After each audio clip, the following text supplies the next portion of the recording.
Good afternoon, everyone. It's not often you hear Oodalali at a memorial service, but there was no more appropriate song than for our Ben to start us off with that. My name is Paul Sir. I'm Ben's father. And with my wife, Sandra, Ben's mom, Ben's brother, Steve, his wife, Caitlin, and his beautiful daughters, Isabelle and Lyla, Ben's brother, Sam, his wife, Mallory, and their wonderful, handsome sons, Oliver and Cooper, and Ethan Sir, Ben's baby brother, and his wife, Cayleigh. All the aunts, uncles, and cousins, welcome you all and thank you all for joining us today as we gather in the unimaginable charge of honoring, reflecting on, mourning, and celebrating the far too short life of Benjamin Michael Sir. As I mentioned with Oodalali, it's the most appropriate song to start with because it was a song that Ben, from when he was a little child, loved, and our family feels is the most accurate reflection of Ben as a child. Sandra and I knew Ben was special in his own very own way very early on when we'd wake up in the morning and we'd hear this cooing and singing in his crib. We always said singing like a beluga whale. And every morning we'd walk in and there would be this bright, shining, smiling face that was indicative of the spirit that he just came into the world with, of loving, happy, caring, joyful. And I look out and I see his kindergarten teacher, June Kohar, his first grade teacher, Loretta Howard, here with us today, reflecting on this little boy well over 30 years ago who made the impression on them, how he would come into the classroom and all he could do was help them get the class organized and help everybody in the class to make sure they were okay, that they were happy, that they were feeling good, that they were included. And I know there have been many stories shared of how Ben went out of his way when he saw or felt someone was not included, was not cared for, was not valued, was not feeling part of whatever was going on, but Ben had that sixth sense of feeling other people's pain and trying to make it go away. This next part's hard. Ben was robbed of much of his joy when he was the victim of abuse in his young age, in his young life. And Ben hid this from himself, from all that loved him and all that knew him for a long time until he was in the grip of his addiction and the suffering that he was feeling.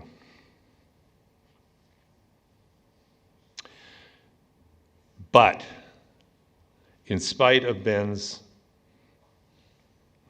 torment or suffering, however you want to phrase it, and he did suffer, he never wavered from his kind and generous spirit, and he still reached out to people who were alone. They had no voice. And we're talking Hastings Street in Vancouver. To make sure they were valued, to make sure that they knew they were a human being of worth, and he could never resist offering kindness. He connected people without any hesitation. He was generous to a fault. Ben was making strides. Ben had hope again in his life. But we won't know what could have been in the future. All we know is what he's given to us, what he shared with us, and what he took with him. So our beautiful Ben is gone. I believe he's with our Lord. I believe he's with those that love him. I believe he's within God's love. Ben's irreplaceable. Our hearts are shattered. The light that shines so brightly is out, but it lives on in our hearts. It lives on in the memories that he created, the friends that he made, the people that he treated with dignity and respect. He's irreplaceable, but he will be loved and remembered by so many forever. Thank you.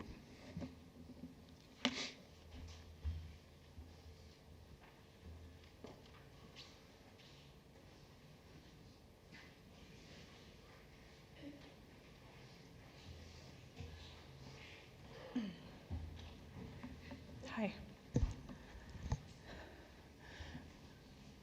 I'm going to do my best to get through this because I wrote this in first person and it's going to sound weird coming from my husband, Garrett. So,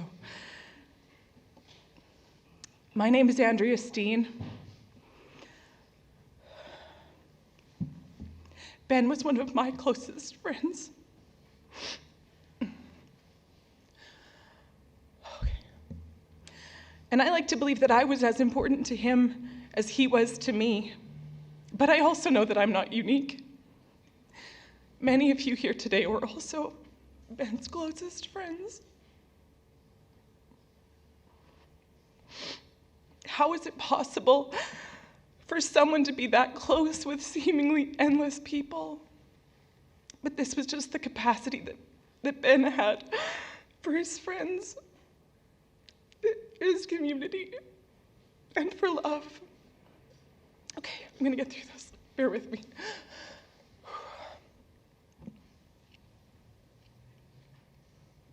My journey with Ben started in grade 8 at Otwell Junior High. I don't remember how our friendship started, but I do recall that we spent time torturing each other by writing the most awful musicians we could think of on each other's exams as we handed them back and forward to be marked. You know, like Ben loves Anne Murray. To this day, the Rankin family and Rita McNeil remind me only of Ben. Of course, it was probably music that started us talking, but it wasn't what kept us talking. Talking is pretty much all Ben and I ever did. And Ben could never sit still. So we walked while we talked. We'd walk for hours and hours. We walked every street in Otwell multiple times for years, even when neither of us lived there. We would drive there to walk there. We walked in Highlands, in Holyrood. When I lived in Vancouver, we walked in Kitsilano. Most recently, we walked around Gastown.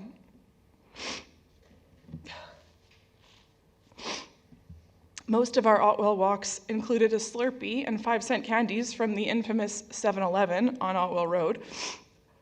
We'd go so often that Ben became friendly with the employees. He was friendly with everyone, and eventually he became an employee himself. Walking and talking about nothing, about everything. Our friendship was just for us. Ben and I existed in a safe space, a place without judgment, So safe, in fact, that I got to attend Steve and Caitlin's wedding as Ben's +1 because Ben was too nervous to subject his then girlfriend to that much family. I wasn't concerned, and that girlfriend didn't last, but I'm still here. And so was Ben. Ben was always there. He would drop everything to help. He was always willing to step up and show up. Whatever was going on in my life, and likely your lives too, anything became important to him, no matter how trivial and no matter what he was going through at the time. He would listen and empathize and support and never judge my feelings and never try to bring the conversation back to him. He extended this kindness to everyone he met. He was unassuming and so humble. As was the custom growing up in the 90s and early 2000s, Ben used to make me mixtapes, and he'd talk on them like a precursor to his podcast, why he liked a song or a band, or why the particular song or band I liked sucked so much. And he'd never let me hear the end of my terrible music taste, but he'd still put music that I wanted on the tape, because all he wanted was to make me happy. All he wanted out of life was for all of his friends and his family to be happy. Because while music was so incredibly important to him, the community that music provided was even greater. He didn't keep music to himself. He wanted to share it with all of us. He always sent me songs, other artists' songs, rarely his own, although he was so excited and proud of the final album and couldn't wait for us to hear it. But mostly the music was just the medium. It was the conduit to community. Ben was at the center of this massive community of people who all loved and supported him. And despite being so popular, Ben had this ability to make you feel like you were his closest friend in the world. Ben's friendship was a gift that he shared with us all.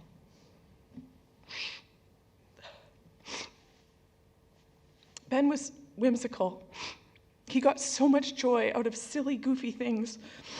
He loved Robin Hood and bunnies and pirates and Star Wars and manatees. He told me once that if he ever had a son, he'd name him Duck, Sir. Because why not? And it was a kick-ass name. He used to try and convince me his second middle name was Ishmael. He could make anything funny. He had the best stories of anyone I've ever known. Unbelievable stories. I'm so grateful that I got to be a part of some of them. Rest in peace, Millwoods Yeti. In some ways, it felt like Ben never really grew up and was just this big kid. But he did grow up, and he made things happen in his city, huge, incredible things. And he had so many more things in store. He wrote a children's book. He just finished a screenplay. He was about to start his master's degree. He loved volunteering. He wanted so badly to make a difference. He loved his friends and his family. He was so proud of his brothers. His community was everything to him. And he was everything to me. I bet you all feel the exact same. That was the power of Ben. My brain can't quite process that I'm never going to talk to him again. Now all I have are stories. His stories that live on in all of us, this community brought together by him. I love you and adore you. Benjamin Michael Ishmael, sir. Thank you.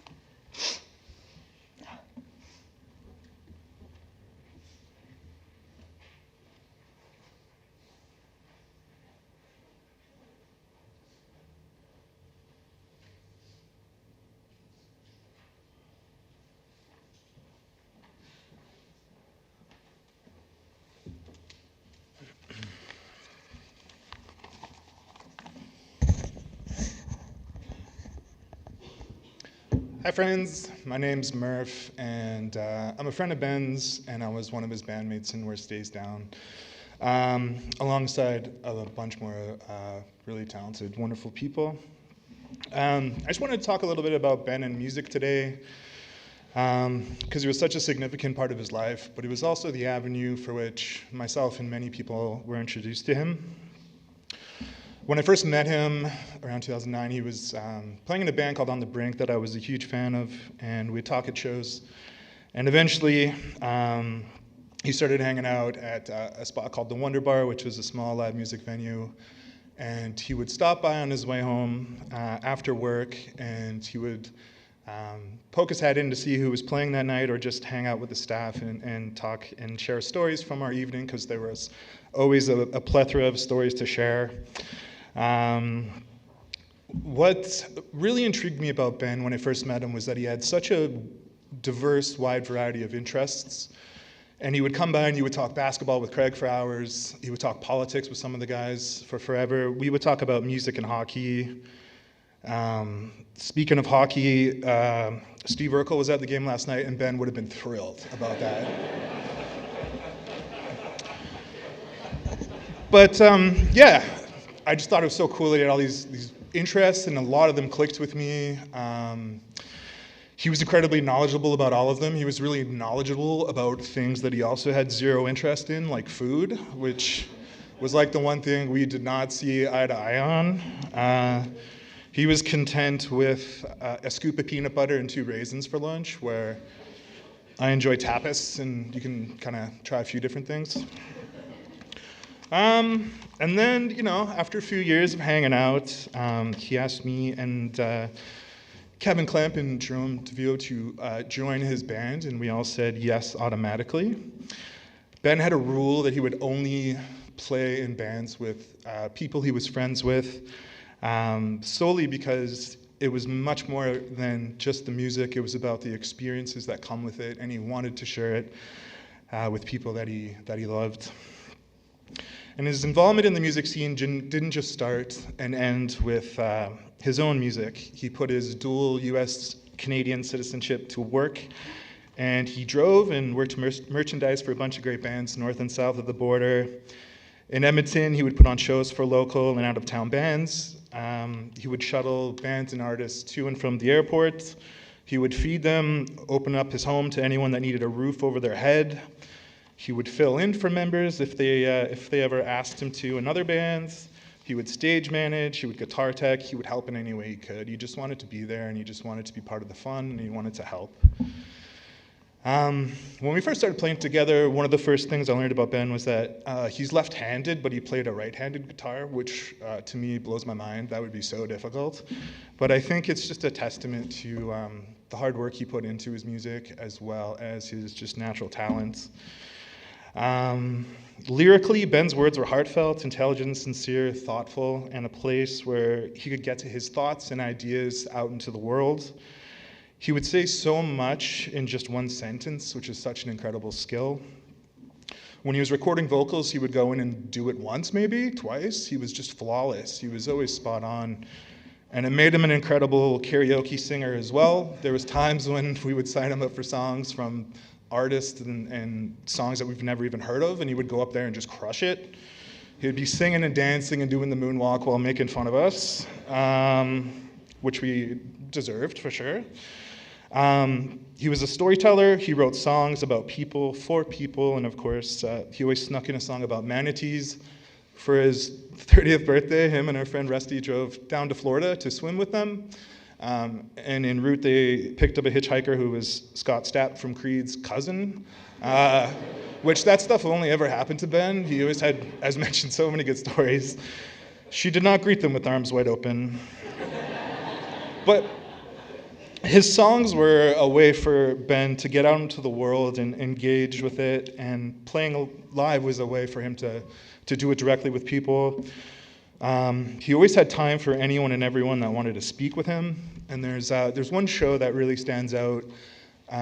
In 2017, we were in Europe and we played Trier, Germany. And afterwards, I remember it was a really fun show, but We were staying in an apartment above the venue, so I went up there and hung out for an hour and came back down. Ben was sitting at a table with a group of people, and he was playing guitar and singing to them. And afterwards, I asked him, man, what was that all about? And he said that a group of people had driven like 7 hours to come and see us, and they just missed us. So he sat there and he played any and all requests that they had. And I told Ben that that was such a nice gesture, and he just looked at me and said, they drove a long way. I wanted to make their night special, and that really stuck with me.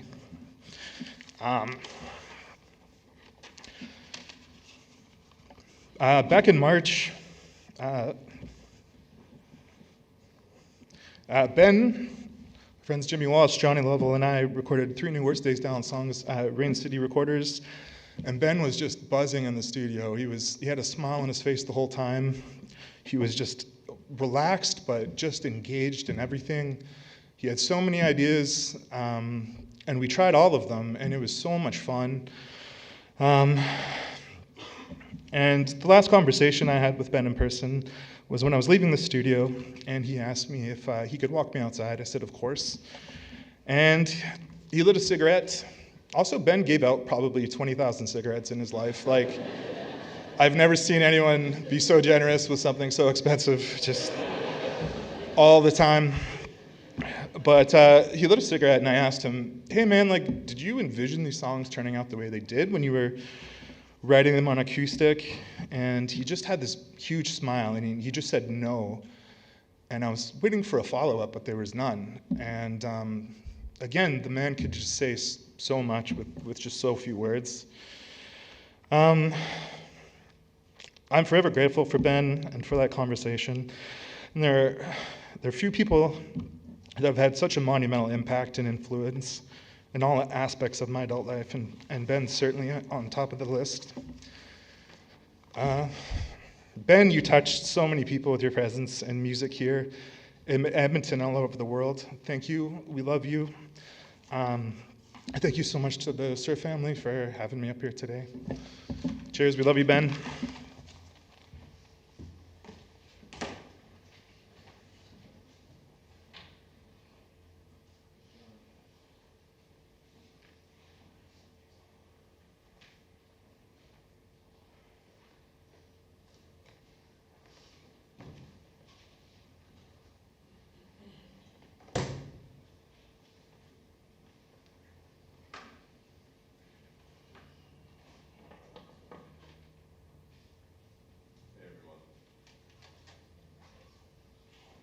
Hey, alright. I'm Ethan, this is Johnny. I'm going to play one of Ben's songs called Fumes. Obviously, don't feel pressured to, but if you do know the words and you do want to sing along, I can't imagine that you're upset by that.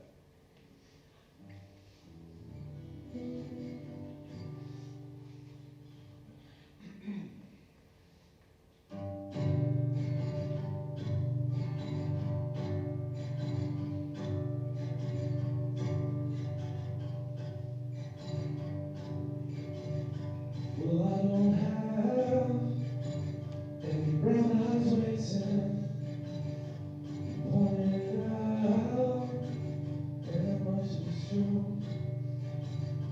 I'm not sure which one he's saying. That boy is running on fumes. And that's alright, 'cause I'm not staying a minute longer than I have to. There ain't no time for hesitating when you know what you're willing to lose.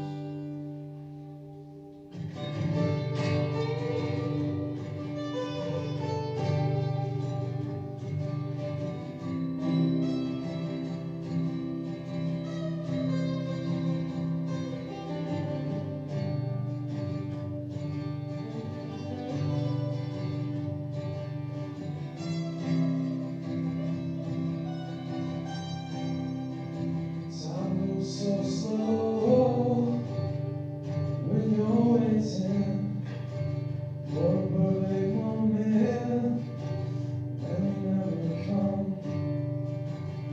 It sympathize with everything you're saying, but standing still is the same as running from. And that's alright, 'cause I'm not staying 1 minute longer than I must. There ain't no time for hesitating when you feel your bones collecting dust. You say, Mama, I'm not sorry I'll bring you grandchildren, but I wish that you would find some peace of mind. I know this ain't the vision that you had for your boy as he next approaches 39. I saw that life possibility, and I left that world behind. Trying, and I'm desperate, better than desperate to try. Trying, and I'm desperate, better than desperate to try. Trying, and I'm desperate, but tell me, please tell me, what does it mean to be alive?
Oh boy. That's a tough act to follow. Hi everybody. I'm Steve. I'm Ben's older brother.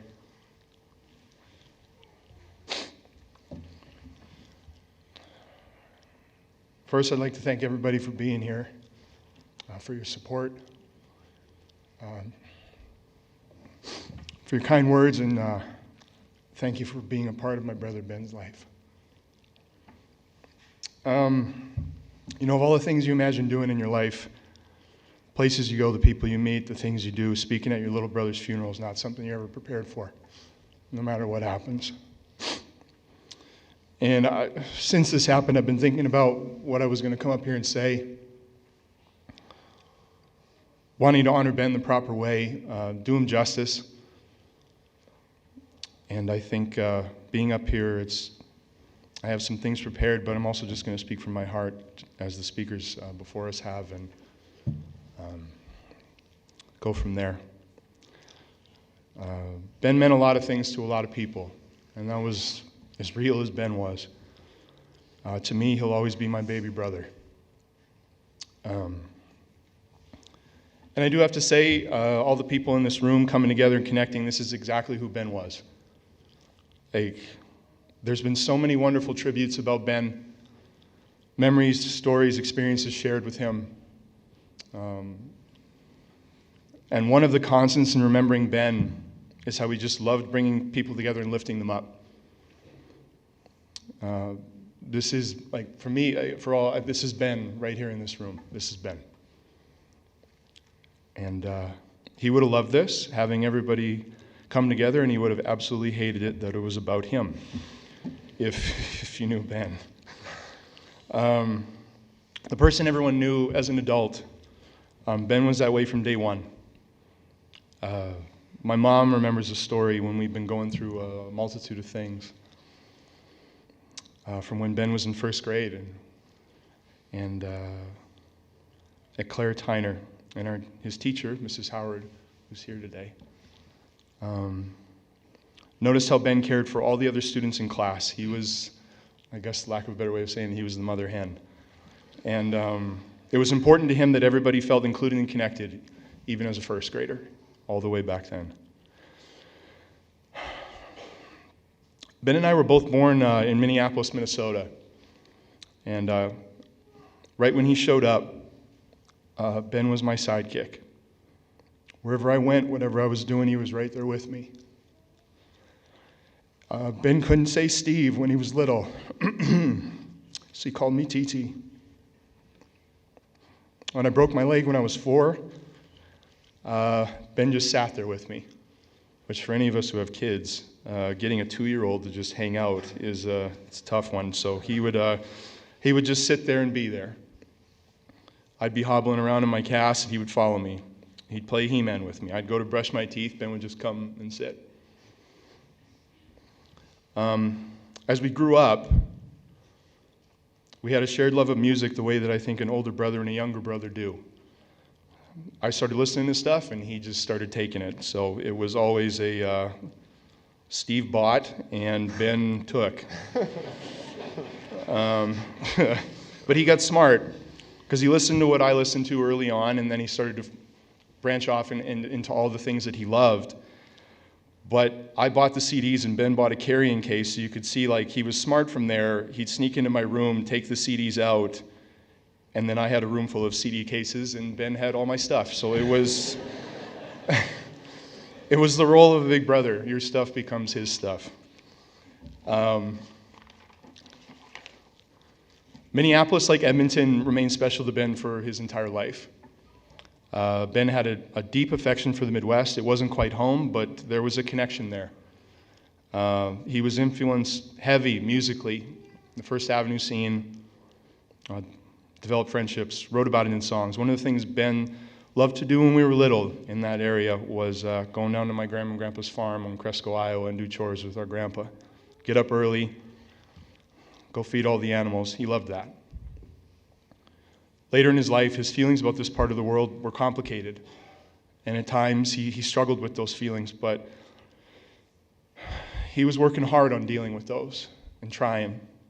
And you can see that in the music that he wrote. Ben was always passionate about what he was involved in doing and who he was working with. He was endlessly imaginative. And this kept him on the go, as Andrea said. Idle hands with that guy. Busy mind, busy body. Sometimes sitting with that guy would just stress you out because it would just couldn't sit still. An example, a little story that I have. In 2016, Ben got it stuck in his head that he was going to drive to Las Vegas to be with me at the NBA Summer League. Just got it in his head. This was very Ben, especially at the time. He had to be there out of loyalty to me and excitement for the entire experience. Ben would get so excited about the accomplishments of his friends and his family. And also, just like Ben, as quick as he got there, he was gone. He had to hit the road, he had places to go, he had things to do, people to see. Babies to kiss, girls to catch, hands to shake, money to make. That was Ben. I love to make my brother laugh, really laugh. And I think everybody here probably knows, like, the Ben laugh, where he gets that, like, real wide laugh, and he kind of, like, hides it a little bit. And one of the ways you could do that, one of the ways I could do that, was to say crazy stuff, trash talk. Ben loved when I brought stories home from basketball and I tell him, like, I said this stuff to a guy in a game, and Ben go, really? And he'd do his laugh. As I've been reflecting on it this past week, his eyes, his tattoos, his laugh, not being able to hear that again will be hard. Real hard. Remember the one time Ben, the way I remember it, I'm sure it's different, real different. Ben, like a lot of us, I know a few of you out there, love a good story when someone gets a little messed up because of some bad choices they make. Maybe take a fall, stumble. Ben liked that. So when I was a teenager, I told Ben this story, and it was one of the first times I remember Ben like looking right at me and fighting to do it and then just laughing completely at me. I had a friend, not the brightest friend, that convinced me to ride a bike that was in rough shape to Cook County Saloon on a Saturday to help clean up. Not sure why we were doing that. So we got there. I barely got there on the bike. Was thinking this is going to be a little rough on the way home, and on the way home the handlebars fell off on the service road by Bonnie Doon Mall, and I hit a patch of gravel and it shot me off the bike, and I went boom, bada boom, bada boom, bada boom. And I looked up in my dramatic little kid way, and there was an ambulance right next to me on the road with both workers staring at me. And I reached like this saying, like, please help me. And the guy waved at me and they drove away.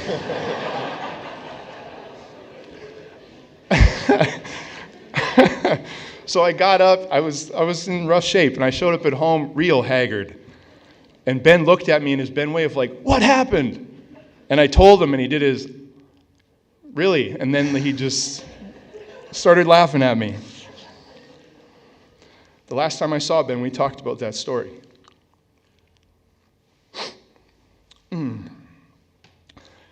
could fit in anywhere with anyone. He was versatile. Could have played 1 through 4. It's reflected with the people, I think, that are here today. There are people from all over who cared about him. He cared so much. In his anchor song, he said, the times have got too tough. Your laughter sews me up. You're the anchors keeping me from drifting away. He was a talented writer. He was well-read. He was expressive. He was creative. This was reflected in his music. It was reflected how he was with people. And it was influenced by the people he cared about. Now, I have a story from our wedding about Ben. At the very end, we had this really wonderful brother moment where we all came together and we locked arms and we were saying wonderful things to each other, how much we loved each other.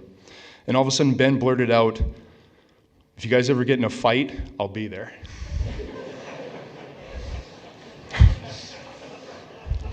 My brother, the poet. He meant this, though. In his way, he was telling us at the time that he would be there for us no matter what, especially when things were tough. And that was his way of expressing it. Ben was uniquely loyal. And it would pop up in odd ways. And it could be really intense. Sometimes it was a lot of loyalty, overwhelming loyalty. When I was in high school and we moved to Minnesota, there was a guy at his high school that said some things that were not so nice about me, according to Ben.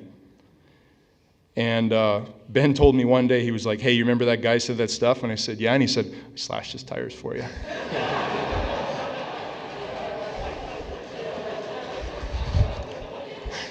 And I was like, oh, yeah? And he was like, yeah. I gotcha. Appreciate you, Ben. Okay. All right. Overwhelming loyalty. When my oldest daughter was born, Ben raced back from camping to be at the hospital. First one there. And he was there early, stinking, really stinking, and not realizing how long it took for babies to be born. But he waited for hours to meet his niece. He had a special relationship with my 2 daughters. He gave them books, his favorite books from his childhood, hoping they'd love them too. He wanted them to love him like he did. Ben's not a craftsman, but he found a friend that was, and he built my daughters a reading chair as a Christmas present. Little nook at the back to put books in, he stocked it with books. Even bought cushions. He wanted them to love reading like he did. And that's special. Special, because it means you know your nieces. The girls were convinced that Ben was a pirate. a real live-action pirate. And Ben loved that. He ate that up, leaned into it probably hard at times. When we were in Disneyland recently, we went on the Pirates of the Caribbean ride, and immediately both my daughters said, "That was Uncle Ben." Reading, pirating, and roughhousing. They loved their Uncle Ben. Ben was a worker. He had many jobs, often that allowed him to interact with people. He was a social guy, as we all know. He had to have jobs where he was interacting with people. He wasn't going to be sitting somewhere doing paperwork. And he had to stay busy. Didn't like to lay about. He was a worker up to and including fighting his personal battles. Ben fought right to the end, and I'm proud of him for that.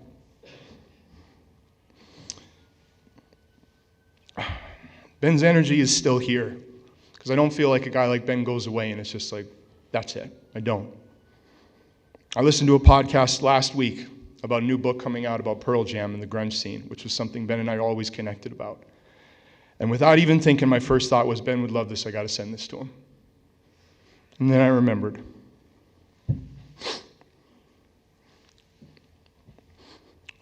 I've always admired Ben's evolution as a musician, how his writing changed, what was influencing him. And there was a quote in one of his songs called The Song for David of, "I wake up to hoping I dream that phone call, and I wake to the knowledge that you're not there."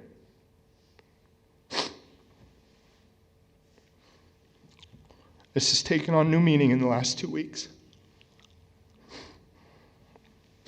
Sorry. Because I wake up every day thinking this isn't real and wishing it isn't real. And I know I'm not the only one, because as has been said before, Ben had that impact on people. I saw Ben for the last time 4 weeks ago in Vancouver. I was traveling out to Mongolia and I was connecting through Vancouver, and I texted Ben and I said, "Hey, I got 3 hours, will you come meet me?" And he texted me back immediately. He said, "I'll be there, just tell me when." And he hopped on the train. I landed in Vancouver and I said, "Hey, I'm here." And he's like, "I just got one more stop to make, I'll be there." And I thought maybe we'd talk for just a little bit because it was tight. And then I ended up barely making my flight because we sat there for 2.5 hours talking. I don't know how that ambulance story came up, but yeah, somehow that came up.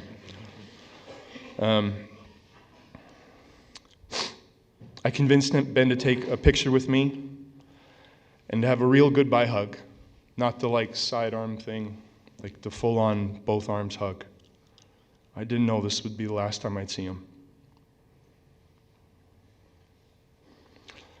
Last thing I said to Benny was, after we talked a lot about his music, what he was optimistic for, what he was excited about, there was hope in his eyes.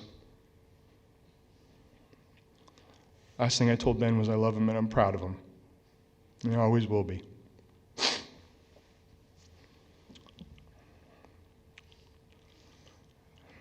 I guess I will say goodbye, Benny. I'll miss you and I'll love you.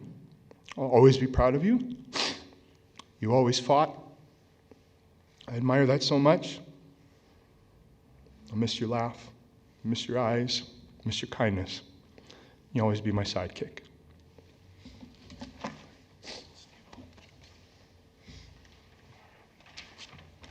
just going to make sure I get the right one. Whew, okay. I know it's been said, but thanks to everybody, friends and family and everyone in between that's here to support Ben and celebrate Ben. It means a lot, so thank you very much. I'm going to talk about kind of a special time with my life with Benny. During Ben's teen years, his identity really began to take shape. Okay. So this is where music and friends became the center of his life. Music specifically was his outlet and his passion. And the friendships he formed during this time even endured to this day. So many people I've seen from Ben was 13 years old who were in this room. Okay. The earliest members of Ben's Legions of Pals, who Ben just cared about so deeply. And I remember Ben's kind of first foray into punk. When at Otwell Junior High, when I was in grade 7, Ben and a few of his friends played Brain Stew by Green Day for everybody. It was something. But it was just so magical. It was just, you got to see Ben light up, and just in a way that only music could allow him to do.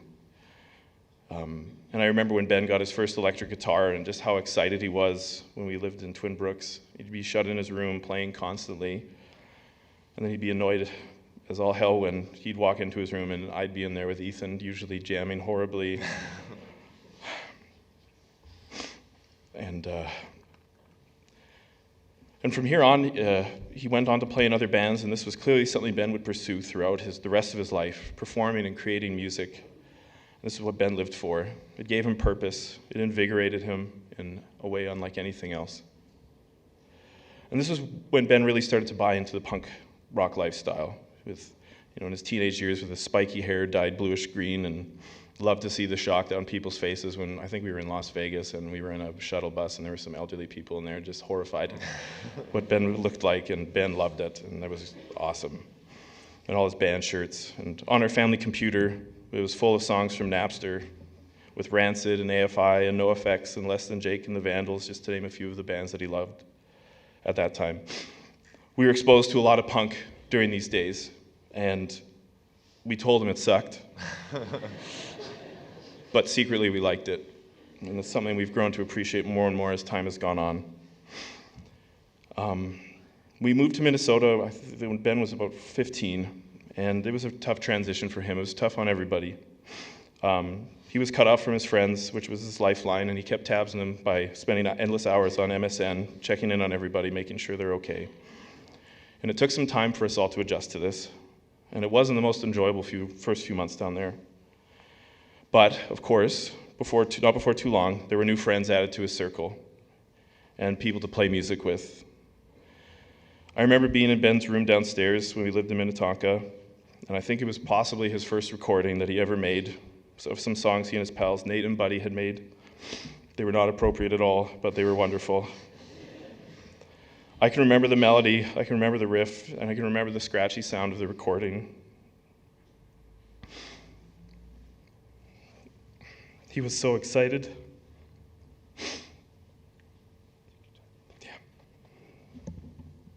Now, he was so excited to have made his music come to life and to share it with people. His friends group continued to grow with other like-minded individuals, and he'd go to shows in First Ave in Minneapolis, sneaking out a few times at the house to go to some late-night shows. He'd have parties in our basement while my dad and I would be upstairs. He'd get in trouble, get brought home by the cops once or twice. Ben, as everybody said before, is a really hard worker. He got a job at FYE, which is like an HMV in the Mall of America, and just fed his obsession with music and movies. He'd come home with all these DVDs and CDs of, the weirdest things, but just the coolest things too. And I'd love to share that experience with him. And one thing he thought was hilarious is he got to meet a few musicians while he was working there. Notably, Vanilla Ice came by one time. And he brought home a Vanilla Ice shirt, and we thought that was the funniest thing ever. This was a really special time for me in regards to Ben. As brothers, we really leaned into each other and on each other, and while we were down in the States when it was a difficult transition. And after a year, my mom and Ethan moved back to Edmonton. Steve was off at college playing basketball, so it was Ben, my dad, and myself. And we spent a lot of time together.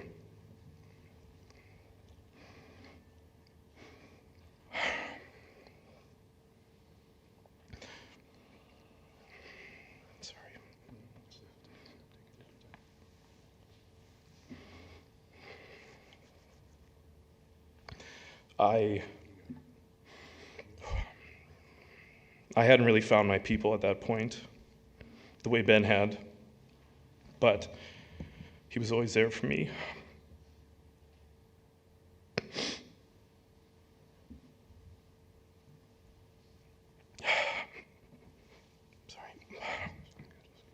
He'd let me hang out with him and his friends, invite me down to his parties in the basement.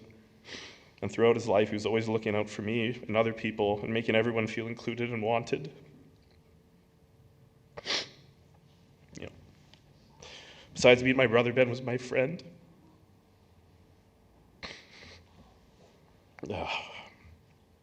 We could always relate about the dumbest things, and as sure as everybody knows, Ben was into so many different things, some incredibly cool and some incredibly stupid. But we would just talk about the silliest and dorkiest things, because deep down, Ben and I were both nerds, for sure. It was movies, it was TV, it was Star Wars, whatever. Ben was always game to talk about anything with me. Even when he was at the orchard, he would call me and just want updates about these trivial things and what was going on.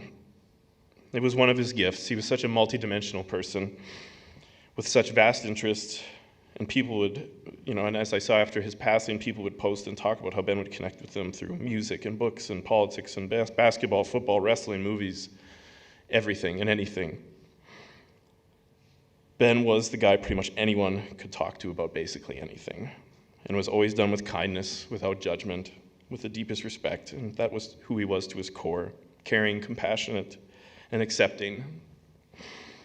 When Ben moved back to Edmonton in 2002, he got back into his groove of things, of hanging out with friends, finishing up school, working on establishing his independence, exploring music, playing music, and of course, getting into trouble.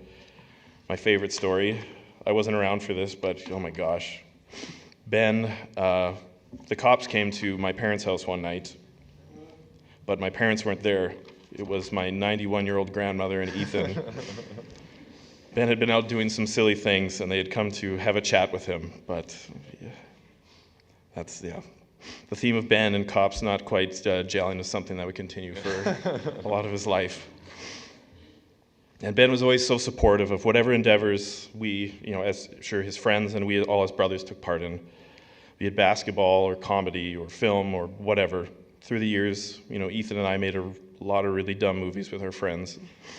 And no matter how stupid and ridiculous it was, Ben was always our biggest cheerleader, pumping it up to his friends, getting them to come watch screenings, finding places for us to film, and of course making a cameo or two, usually doing something really ridiculous. But I'll always think of Ben's enormous smile and laugh between takes of us making him do something really silly.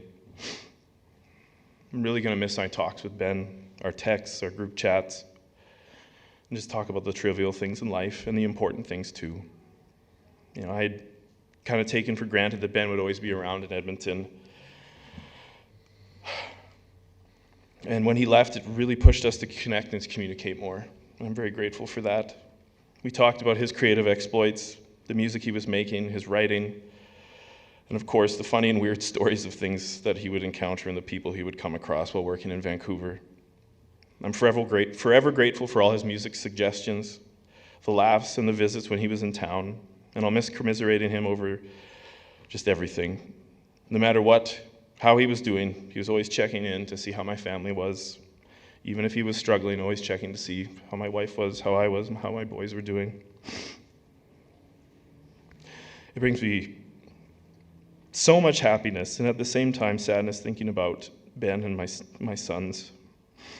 There were a few opportunities where Ben had to come and visit, and he was playing with my boy Ollie, roughhousing, throwing him over his shoulder, Ollie just giggling with glee, having the greatest time ever. Despite it all, my boys are going to know you. They're going to know your music, your heart, your warmth, your strength, your sense of individuality, your independence. They will know about how incredibly kind you were, how funny, how cool you were, how musical you were, and someone who loved people and animals and lived his life on his own terms. He was the uncle that took risks, traveled to share his gift with others, and who had lots of really cool tattoos and funny stories along the way. I love you, Benny.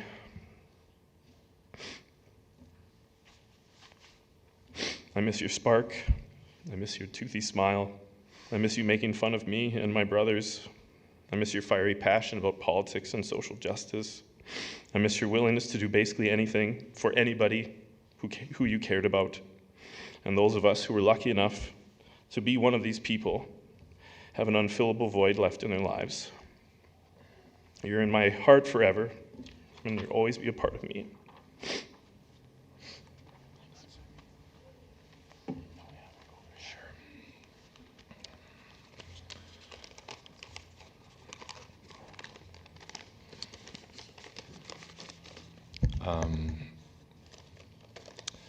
I really put off writing anything because first off, I didn't want to butcher his song.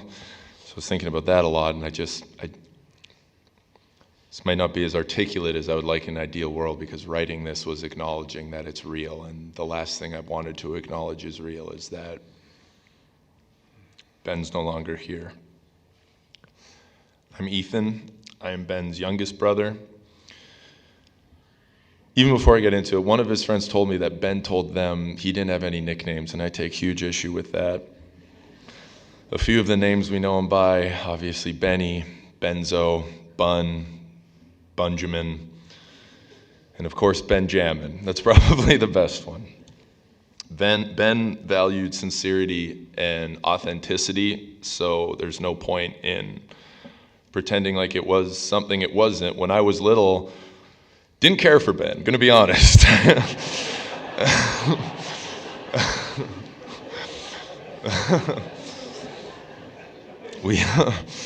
I was the youngest, and Sam, as well as just being the sweetest last person you'd ever want to fight anyways, was bigger than Ben almost immediately, and there was nothing he could do against Steve. And also I was a wiener and was asking for it a lot, but if there ever was a time Ben wanted to lay a whooping on someone, by default I was going to be catching said whooping.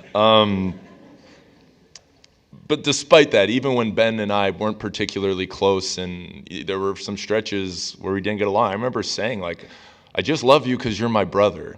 And in hindsight, I almost meant that as an insult, but in hindsight, that's really a beautiful thing, because I did love him for no other reason than he was my brother, and we always did have that love, and we did get along like brothers do. Honestly, if you have siblings, I know you can relate to, like, what makes this so uniquely painful is such an intrinsic part of you is gone, and I only know the world with my brothers in it.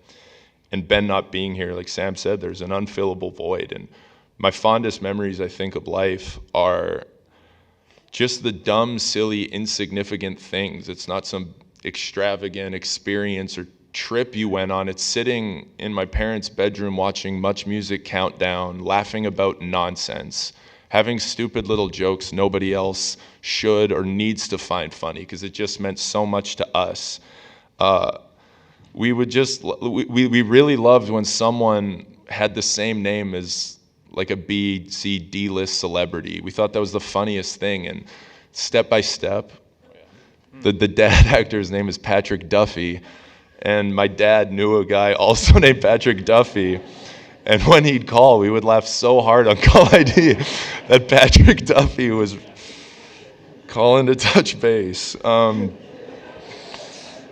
We'd watch music videos, and we all made fun of each other in our own ways. Ben loved making fun of me, and I loved it. Still to this day, Ben loved saying how useless I am, that I still haven't learned how to wipe and things like that. And we had this thing, especially with Ben, if we ever watched a video and there was just some scrub in there, we'd always be like, hey, Ben, that's you. And it obviously wasn't Ben, and he'd freak out, that's not me. And we're like, no, it is. If you remember Soul Decision, this terrible Canadian pop band had this song called Faded, and they just have this loser backup singer who couldn't be the furthest thing from Ben you've ever seen. This guy just bouncing around with this awful goatee, and he just has this one line where he sings, you know you got it tonight. And Ben forever, I'm going to think that was Ben.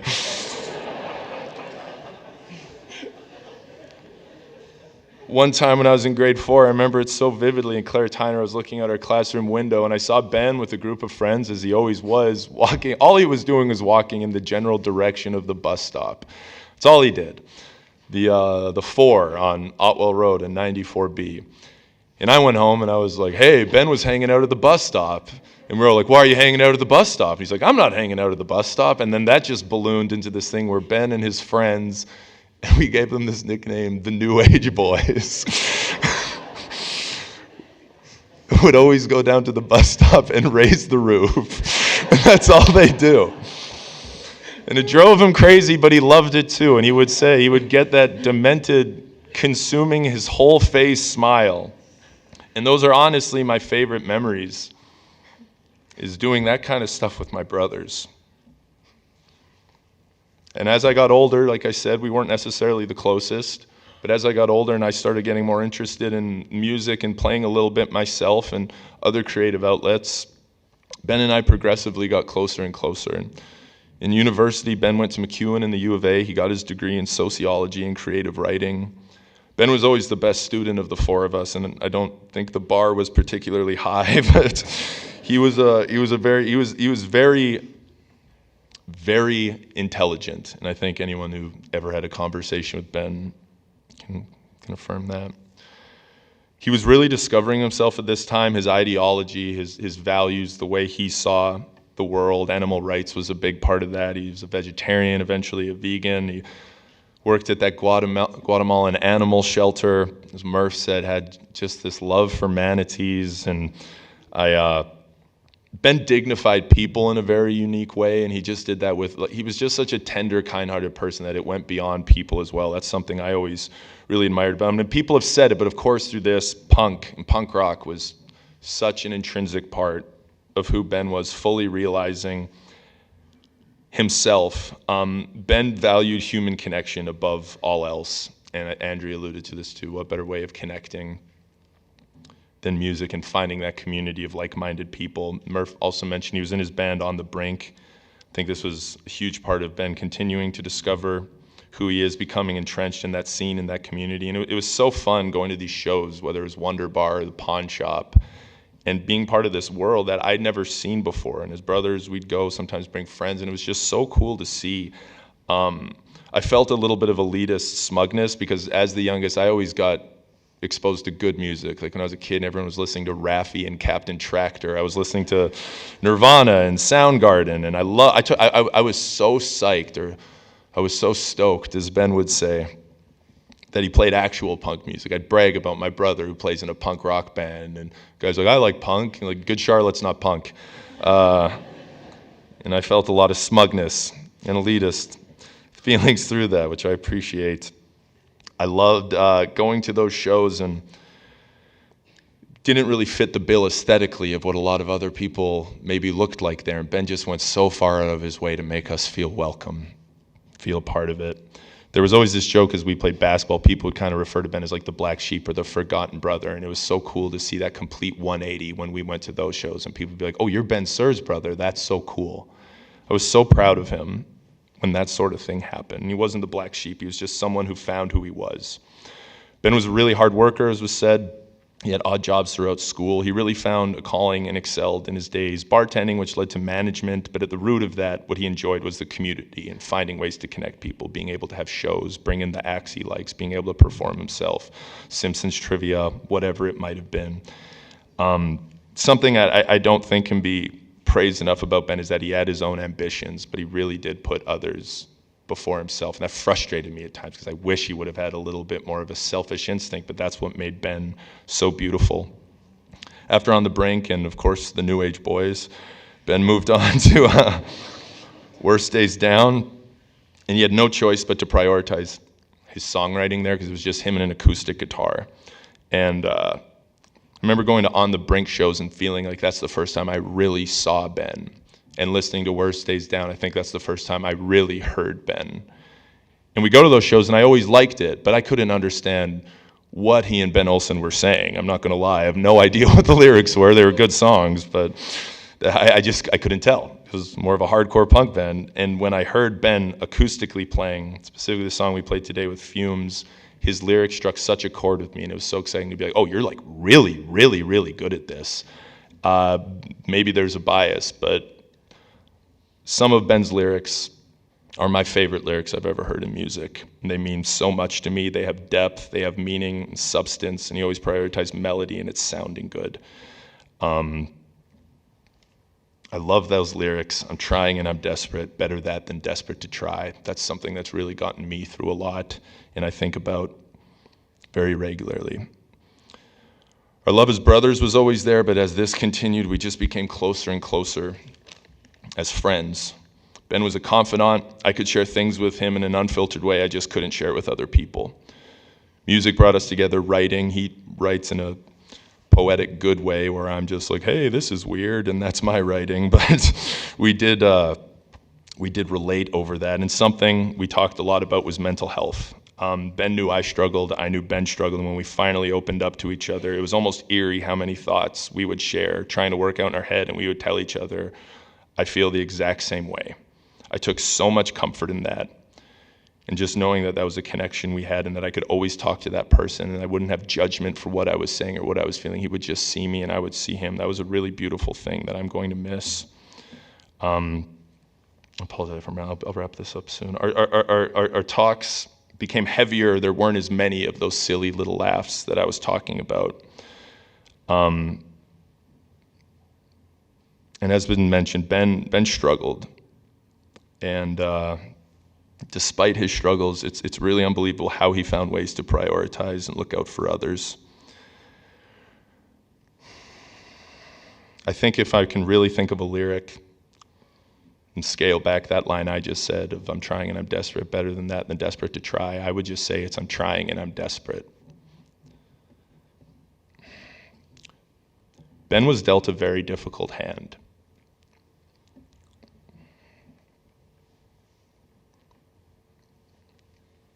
And you can't talk about his struggle unless you acknowledge how intensely, how bravely, and for how long he fought.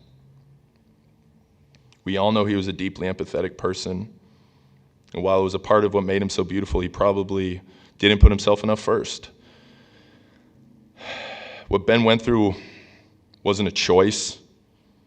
It had nothing to do with character. We would talk about mental health advocacy a lot, and Ben would say, because he was so empathetic, he understands why no one would understand what he was going through unless you were going through it. But something that needs to be reminded of what he's gone through, and people like that, it's hardest for them. That was hardest for Ben, and he still maintained who he was. At one of his lowest points in Vancouver, he was working at the Portland Hotel Group where he was helping people with addiction, despite what he was going through. And one of his lowest points, he saw a lady overdose, and there's a crowd of people, and Ben went through and resuscitated the person. And he described what happened, and his only way of explaining it was, that's what I do.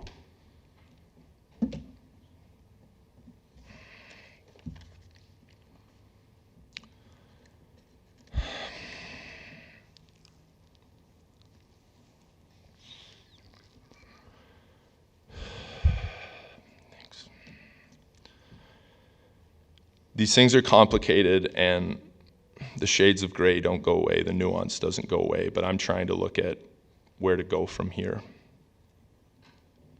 Because Ben's no longer here, and I'm talking about him in the past tense, and I hate that. But it's not that he was my brother, he is my brother, and he's always going to be my brother. And we'd joke about, because I did get bigger than him, and he'd introduce me as, this is Ethan, my little brother, and people would be like, oh, he's your little brother, huh? He was very much my big brother. And I think Ben is honestly the strongest person I've ever met in my life. And words cannot describe how much I admire my big brother, Ben. And it just makes me wonder, I can only speak for me, where do I go from here? I think about kindness, empathy. Ben didn't prioritize himself enough maybe, but I don't see that as a flaw as Ben. Maybe that's a flaw just in general of everything else. Maybe we should all strive to be a little bit more like Ben. Helping those who need it.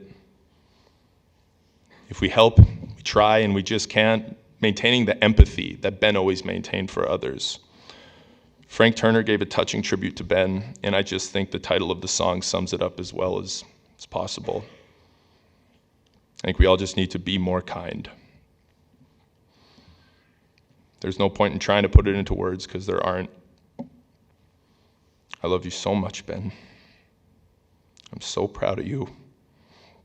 And you're always going to be a part of all of us. Thanks.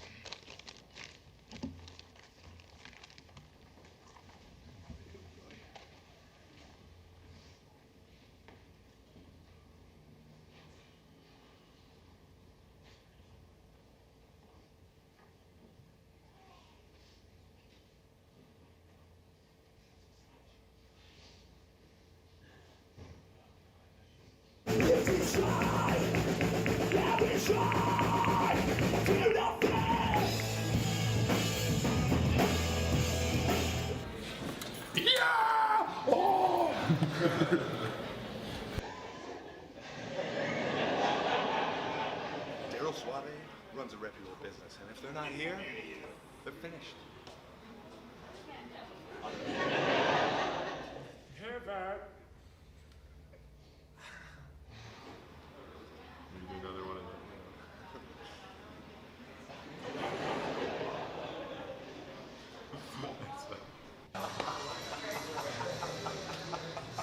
Can you guys do a cheers right now? I totally froze there. I'm sorry. All right, folks. This is no two-bit town like New York. This is not Los Angeles. This is Club Suave. You are here for the best entertainment you have ever seen in your lives. Now, let me debut for you the best band in the history of rock and roll. This is Trigger Happy!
Sometimes in our lives, we all have pain, we all have sorrow, but if we are wise, we know that there's always tomorrow. Lean on me when you're not strong, and I'll be your friend. I'll help you carry on, for it won't be long till I'm gonna need somebody to lean on. Please swallow your pride. If I have faith, you need to borrow, for no one can fill those of your needs that you won't let show. You just call on me, brother, when you need a hand. We all need somebody to lean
Hi, everybody. I'm Sandra Sir Ben's mom. And I have the unenviable task of wrapping this up and saying goodbye. I just feel the need to soak up more of him as I watch that and wish we could. So preparing for today has been really hard, but it's also given us an opportunity to share bits of Ben with everyone and to reflect on the person he is or was and acknowledge his character. And everyone has repeatedly said what a wonderful, loving, kind person he is.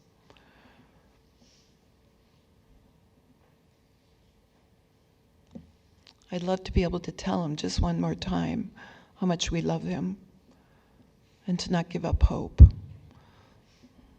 I'll always think of him with his plaid shirts rolled up as having room for one more friend, one more tattoo, and his tilted head thinking when I was talking to him. He would always say, "Hola, madre." He would never just say, "Hi, mom." I was not mom, I was madre or mama. So in my mind, I've had a lot of time to think over the last few weeks, and I see it as a problem. We have this insatiable desire to have Ben in our lives, and he's not here any longer. So what do we do? How do we reconcile that? How do we reconcile the pain of losing him with the hope that we'll move on?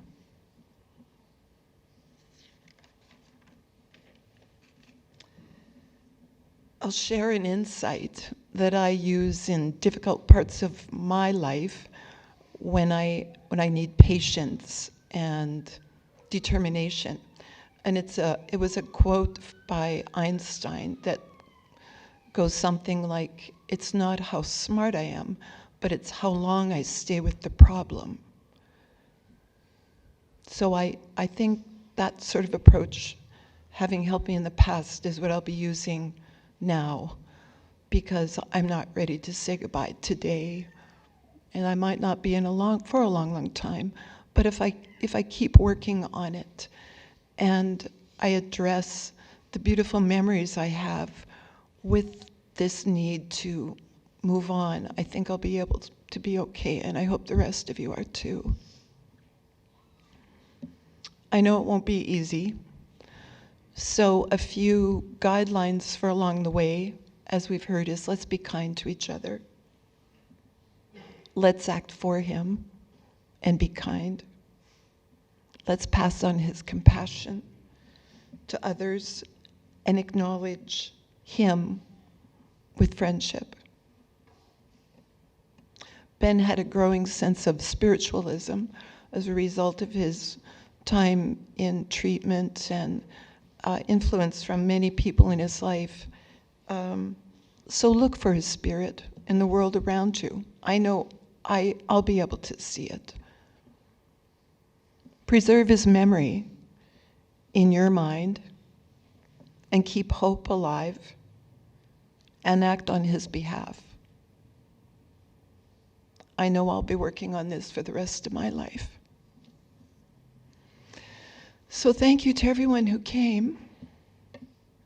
Thank you to everyone who was in his life. I want to express our deep gratitude to everyone that's here who's helped us in our time of need. Thank you for being a part of his life and loving him. Thank you for sharing his passions. As I said, I know we will never feel like we've had enough. To end with a favorite author of Ben's, I'll just mention a tiny idea. He was quite a fan of Stephen King's and would always bring me Stephen King books. I'd share back what I had. But in one of the books, there was an immense struggle, and at the end of the book, it ended at a very hopeful note. Hope is a good thing, maybe the best of things.